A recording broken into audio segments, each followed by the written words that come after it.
Madame, Monsieur, bonsoir. Lundi 6 juillet, quelques jours seulement nous séparent de la fin annoncée de l'état d'urgence sanitaire dans notre pays. L'heure est donc à la réflexion de l'après-Covid-19, surtout que depuis plus de 2 ans maintenant déjà, le Maroc se cherche un nouveau modèle de développement.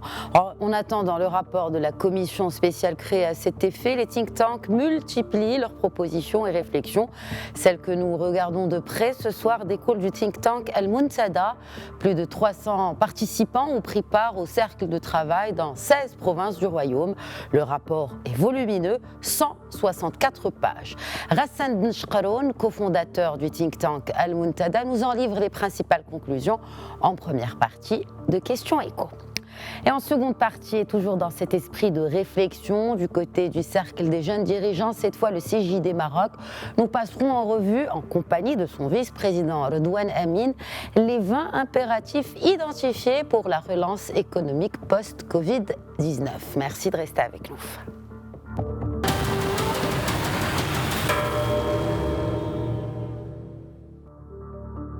Et je vous laisse tout de suite avec un résumé des propositions d'Al-Muntada sur le nouveau modèle de développement. C'est un sujet signal. Benali. Baisse des investissements directs étrangers, concurrence déloyale non locale, secteur industriel pas du tout compétitif. Ce sont là les principales failles soulevées par le think tank Al-Muntada. Sur 164 pages, ce dernier a décliné sa réflexion sur le nouveau modèle de développement. Plus de 300 personnes ont contribué à ce travail. Sur les 100 recommandations émises, 19 concernent le développement du secteur industriel. En plus de proposer d'améliorer la compétitivité du secteur industriel, Al-Muntada propose aussi dans sa réflexion de développer le tissu productif national. Cela permettrait d'accélérer la complémentarité entre sociétés nationales et étrangères et favoriserait le transfert du savoir-faire et de la technologie. Parmi les autres propositions phares d'Al-Muntada, la maîtrise des outils du commerce international. Le think tank recommande de profiter de la conjoncture actuelle pour se préparer à une nouvelle génération d'accords de libre-échange. Il a aussi été recommandé de diversifier les partenariats commerciaux avec les pays en développement à niveau comparable de compétitivité, en l'occurrence l'Afrique de l'Ouest. Le document a été réalisé selon une approche territoriale et participative. Participative car elle est perçue comme le moyen le plus pertinent pour l'élaboration d'une vision de développement propre au Maroc, et territoriale car le think tank entend fonder cette vision sur les spécificités de chaque territoire et région du royaume. La réflexion menée dans plusieurs provinces de chacune des 12 régions du royaume a rassemblé plus de 300 cadres, dirigeants, chercheurs, acteurs associatifs et étudiants.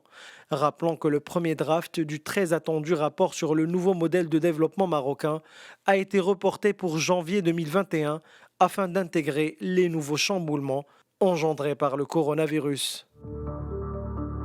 Depuis Casablanca par Skype, Hassan Benchkaroun, cofondateur du think tank Al-Muntada. Bonsoir Hassan Benchkaroun. Bonsoir madame. Le premier chapitre de votre rapport, ou du rapport du think tank, s'intitule « Ce que veulent les Marocains ». Que doit-on retenir par rapport au sondage effectué sur l'état d'esprit actuel de nos concitoyens ?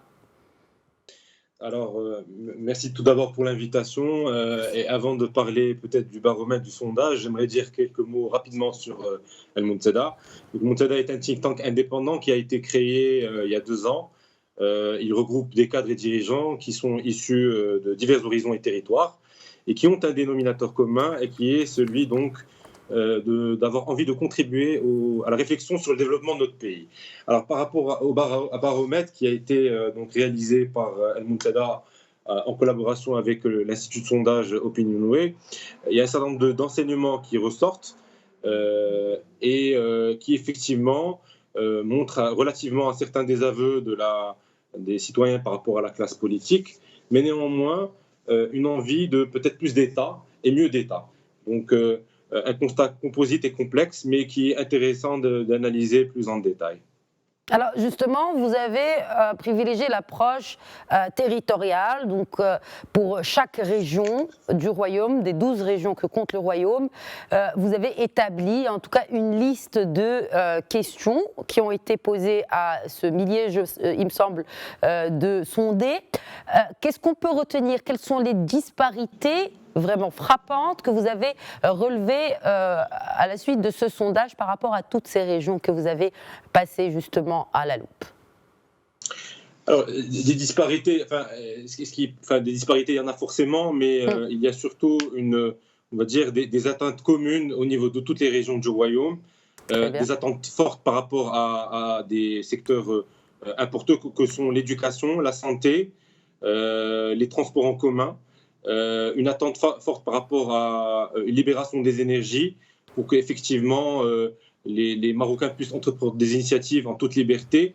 Donc, une envie de mieux d'État et de libération des énergies, clairement, qui ressort. Alors, revenons à présent sur les principales failles que vous avez relevées au sein de Muntada, que vous avez décelées. Quelles sont les principales failles par secteur? Alors, pour ce qui est on va dire, du précédent modèle de croissance, son analyse, on va dire, fait ressortir qu'effectivement, il était basé sur la dépense publique, sur la la consommation des ménages. Ce modèle avait permis effectivement de générer sur les 10 dernières années une croissance bon an mal an de 3%, qui est insuffisante pour résorber les disparités sociales que connaît notre pays, pour résorber le chômage. Et donc, effectivement, les effets induits de ces dépenses publiques et de la consommation des ménages venaient souvent aggraver le déficit commercial de notre pays. Et donc, les effets d'entraînement étaient plutôt dans le mauvais sens. Donc, ça c'était pour le constat par rapport à l'ancien modèle.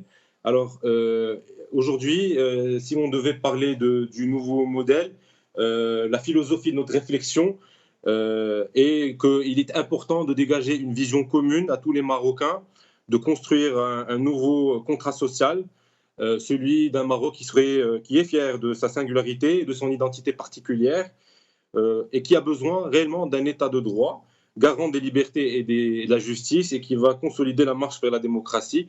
Ça, c'est un besoin fort. En termes de politique publique, ce qui ressort, c'est qu'il y a une envie forte de politique publique qui soit au service du citoyen, que ce soit en termes d'éducation, de santé, en commun ou autre. Fortes attentes en matière de bonne gestion de la chose publique, de reddition, de libération d'énergie, comme je le disais auparavant, de maîtrise du train de vie de l'État. Ça, c'est des choses qui ressortent beaucoup. Et en termes de politique économique, il faut clairement que nous assumions une politique qui soit basée sur l'économie de l'offre, sur la souveraineté économique, c'est-à-dire que clairement, nous avons besoin de revenir à des préceptes de base qui étaient étudiés, qui étaient enseignés en économie dans les années peut-être 60-70, mais qui sont toujours d'actualité. Substitution aux importations, intégration verticale des filières économiques, innovation et recherche et développement, renégociation des accords de libre-échange, parce que le Maroc a conclu effectivement depuis 1994, depuis la signature des accords du GATT à Marrakech, un certain nombre d'accords de libre-échange, mais qui gagneraient à être renégociés, repensés différemment pour privilégier l'intérêt national. Alors, Salma Chkroun, ce n'est pas la première contribution du think tank Al-Muntada, notamment en ce qui concerne ce nouveau modèle de développement. Alors, en quoi celle-ci est-elle différente ? Alors, nous avions abordé le sujet peut-être différemment auparavant, en allant plus dans le détail, puisque nous avions abordé essentiellement deux problématiques. D'une part, la réforme de la fiscalité, qui est un élément fondamental de toute relance économique, et ensuite, nous avions étudié la régionalisation avancée, en essayant d'aller dans le détail des ressorts de ce qui pourrait être une façon différente d'envisager les territoires. Alors, cette fois-ci, l'approche est différente dans le sens où, puisque nous souhaitons susciter le débat et apporter des réponses singulières, en insistant clairement sur l'approche participative. Vous évoquiez tout à l'heure le fait que nous avions organisé des cercles de travail dans les 12 régions du Royaume. Et l'idée, c'était d'avoir une approche bottom-up, c'est-à-dire de donner la parole aux citoyens. Donc, nous avons eu droit à des étudiants, des universitaires, des fonctionnaires, des entrepreneurs, des dirigeants qui se sont exprimés. Et qui mieux que le citoyen peut exprimer les besoins, ses propres besoins, puisque c'est lui qui connaît ses propres réalités, ses propres contraintes. Donc clairement, l'idée, c'était de faire émerger la parole du citoyen marocain. C'était un peu ça la singularité de cette contribution-là. Est-ce que justement cette contribution, vous l'avez partagée avec la commission spéciale chargée justement de repenser notre modèle de développement ? Nous venons de l'envoyer en toute franchise par email à la commission spéciale. Donc effectivement, l'idée effectivement, c'est d'apporter une contribution à la réflexion globale qui est menée à travers cette commission spéciale qui a été nommée par Sa Majesté. Alors, puisque nous sommes en train vraiment de vivre des moments inédits, des moments exceptionnels, parlons de ce nouveau modèle de développement par rapport à cette crise du coronavirus. Pensez-vous, et puisque vous avez insisté sur cette approche participative des régions, pensez-vous que cette crise du coronavirus aurait participé à élargir le champ d'action de nos régions et de nos acteurs régionaux? La seule certitude que j'ai personnellement, c'est qu'effectivement, au vu de l'heure que nous vivons, qui est grave, on va dire que la dégradation des conditions économiques à venir et qui risque d'être importante nous poussera tous à envisager de prendre des décisions courageuses. C'est-à-dire que c'est comme au sortir d'une guerre, ce qui s'est passé en Europe après la Seconde Guerre mondiale, c'est que clairement, des décisions avec un peu plus, on va dire, de radicalité dans le bon sens peuvent être prises et plus de courage politique. Je pense que ça peut être que positif. Parce que clairement, on a vu les derniers chiffres du HCP, la croissance économique sur le second trimestre s'est dégradée de façon significative et s'est dégradée à 2 chiffres. De mémoire, c'est 13,9 ou 14%. Donc, clairement, si nous voulons que la relance puisse se faire et de façon efficace, il convient d'envisager des solutions radicales à des problèmes qui sont relativement graves. La réflexion, par exemple, sur la flexibilité du droit du travail est à envisager parce qu'effectivement, on se rend compte que souvent, dans le contexte que nous vivons, les entreprises se sont retrouvées dans une situation où elles ne pouvaient plus honorer leurs engagements vis-à-vis de leurs salariés. La remise en cause des accords de libre-échange, on va dire, n'était pas très populaire jusqu'à présent, a aujourd'hui l'oreille fait écho auprès des décideurs publics. Donc clairement, je pense que la crise a du bon, et c'est qu'elle nous permettra d'aller vers des solutions plus en profondeur. Et vous pensez que cela est positif, en tout cas, pour ce nouveau modèle de développement? L'impact immédiat et conjoncturel de la crise du coronavirus est négatif, mais par contre, en termes d'envie de réformer, je pense que l'impact va être positif, parce qu'on va aller plus loin et plus vite et plus rapidement. Et sur cette base-là, quelle serait l'architecture pour ce nouveau modèle? Comme je le disais tout à l'heure, je pense que clairement, il faut faire émerger une vision commune, partagée de tous les Marocains, de tous les citoyens, parce que si nous voulons que le citoyen adhère à ce nouveau modèle de développement, il est important qu'il soit convaincu par ce qui ne sera pas on va dire un plan de plus, mais plutôt un réel renouveau du contrat social auquel va adhérer le Marocain. Et le Marocain, pour qu'il puisse adhérer, il faut qu'il se sente écouté, et donc que ses attentes soient clairement satisfaites et qu'on y apporte des réponses claires et nettes. Très bien, Hassan Benchroun. Dernière question, puisque vous parlez que le citoyen marocain ne demande qu'à être écouté. Êtes-vous écouté? Est-ce que les travaux du think tank que vous avez cofondé sont écoutés? Si oui, est-ce qu'aujourd'hui on y voit un impact direct sur les politiques publiques? Depuis la création d'El Mountada en juillet 2018, c'est-à-dire il y a 2 ans exactement, cette semaine, nous avons toujours été très ouverts sur l'ensemble des partis politiques, et sur les décideurs et sur les acteurs économiques. Et il convient de relever effectivement qu'il y a du répondant, qu'il y a des échanges qui ne peuvent être qu'enrichissants à notre réflexion, clairement. Merci beaucoup, Hassan Benchroun, cofondateur du think tank Al Mountada, d'avoir répondu à nos questions. Merci à vous pour l'invitation. Merci à vous, madame. Tout de suite, la seconde partie de Questions Écho.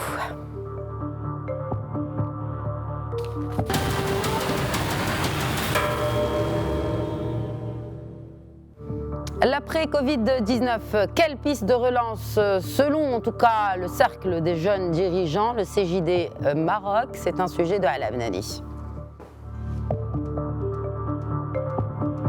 20 impératifs pour consolider la confiance entre les partenaires sociaux et 20 actions à concrétiser. Le Centre des jeunes dirigeants, CJD Maroc, vient d'élaborer une liste d'impératifs pour une sortie de crise et une reprise post-Covid-19. Les impératifs sont de 3 catégories: opportunités, financement et outils. Au niveau des opportunités, le centre a exhorté l'accélération des processus de la régionalisation et de la digitalisation disruptive. Il a aussi été proposé dans ce registre de réajuster les importations, instaurer systématiquement la préférence nationale pour les marchés publics, mais surtout assurer un climat de concurrence loyale en luttant contre les pratiques illégales. Au niveau des financements, plus précisément celui des TPE, le centre recommande de conditionner tout financement par un accompagnement. CJD Maroc prône la soumission de la distribution de dividendes à la condition du respect des délais de paiement aux fournisseurs.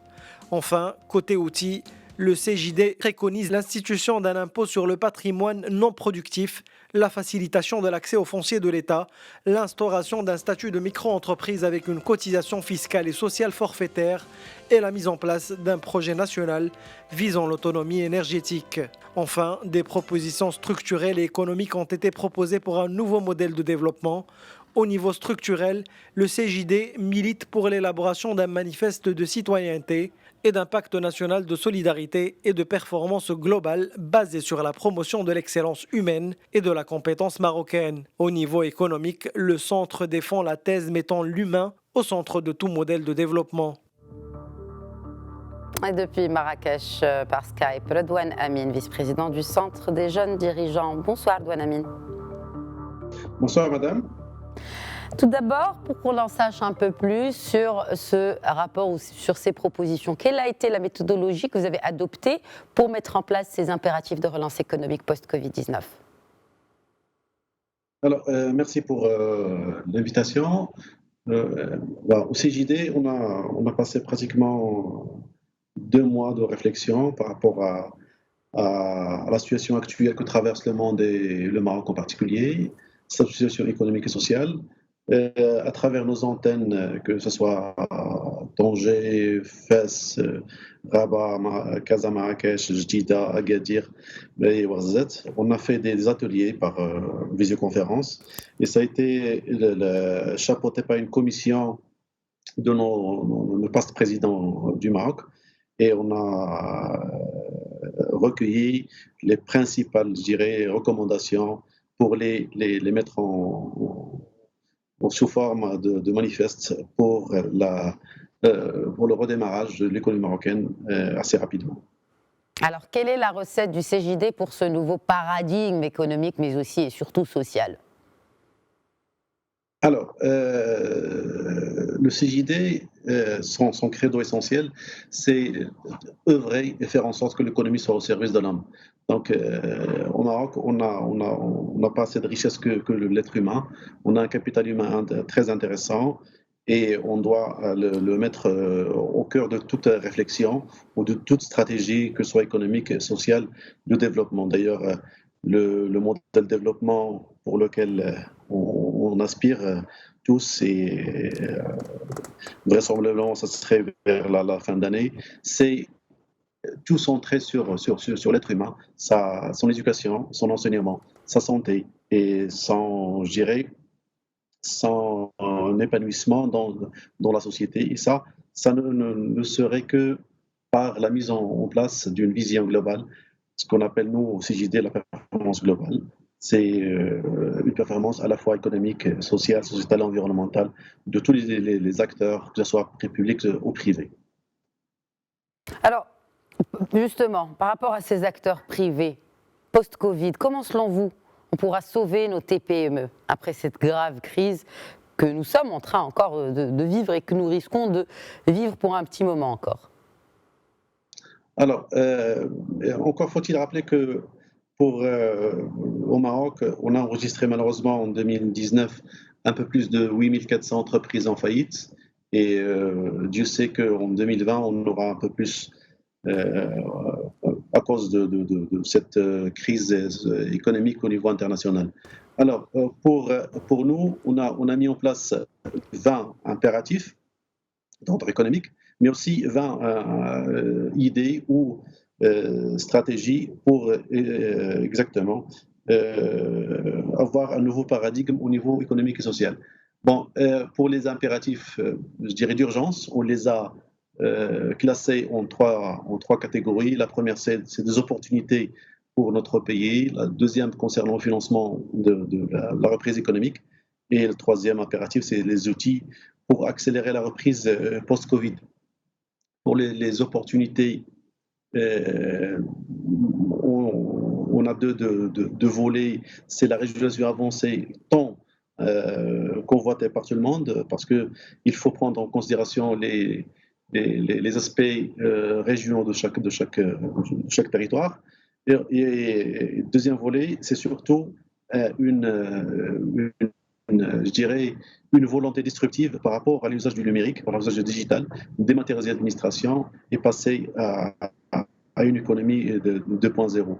Pour le financement, on prône essentiellement l'encouragement de la prise de participation de l'État dans certains secteurs qui le souhaitent, à l'image de certains pays. Et surtout pour les entreprises qui soumissionnent au marché public, c'est surtout mettre en place et systématiquement des avances sur marché public, des avances pour financer les achats de prestations. Et troisième, je dirais, point pour le financement, c'est conditionner la distribution de tout dividende par le respect des délais de paiement. Parce que Dieu sait que les délais de paiement constituent un vrai frein pour la petite entreprise, étant donné que le circuit judiciaire est un peu lent et entre la date de paiement, le refus de paiement d'une valeur et le jugement, ça prend beaucoup de temps et normalement l'entreprise perd le souffle entre-temps. Donc, s'il y a une distribution de dividendes, ça doit être, je dirais, conditionné obligatoirement par un rapport d'un commission de compte, d'un conseil qu'on pourra mettre en place pour dire que effectivement les délais de paiement ont été respectés, que les prestataires, les petits fournisseurs ont été payés pour avoir droit à la distribution de dividendes. Et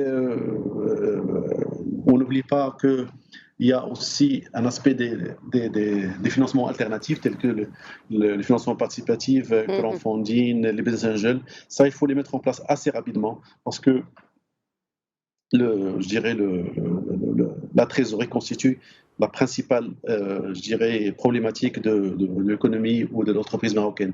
Il y a un autre volet au niveau financement qui nous est très, très cher, c'est le fait et ça a été dit à maintes reprises, c'est le fait d'encourager l'injection des fonds de l'informel, parce que l'informel pèse lourd sur l'entreprise marocaine, sur l'économie marocaine, et on estime que si, par le biais d'une décision courageuse, disruptive, pour changer les billets de banque, ça serait une piste pour encourager l'injection des fonds dans le circuit économique. Voilà. Donc, je rappelle juste que le CJD, c'est pas sa première, je dirais, proposition. Et il a été à l'origine de pas mal de propositions qui ont été retenues par le pouvoir public, notamment les deux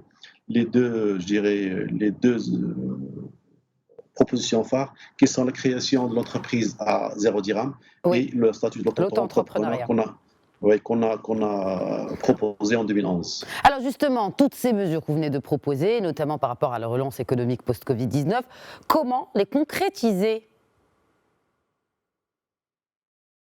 Alors, comment concrétiser ça, je dirais la singularité de nos propositions, ça ne coûte pratiquement rien au budget de l'État. On sait déjà que le budget de l'État, il est ce qu'il est. Il a un déficit énorme. Donc, nos propositions, nos suggestions sont d'ordre, je dirais, de la volonté. Hein. Il faut juste avoir de la volonté pour mettre en place pas mal de décisions qu'on a proposées. Et ça ne coûte rien pour l'État, sauf une réelle volonté pour couper court à pas mal de choses, pas mal de pratiques qui font que l'entreprise n'est pas la vitesse de croisière qu'il souhaite. Voilà, donc à notre sens, il y a des propositions pour, je dirais, aller de l'avant pour l'entreprise marocaine, notamment avant d'oublier l'accès au foncier de l'État, parce qu'il y a pas mal de problèmes concernant le foncier. Et si l'État met en place un mécanisme d'accès pour les petites entreprises, ça serait un grand pas en avant.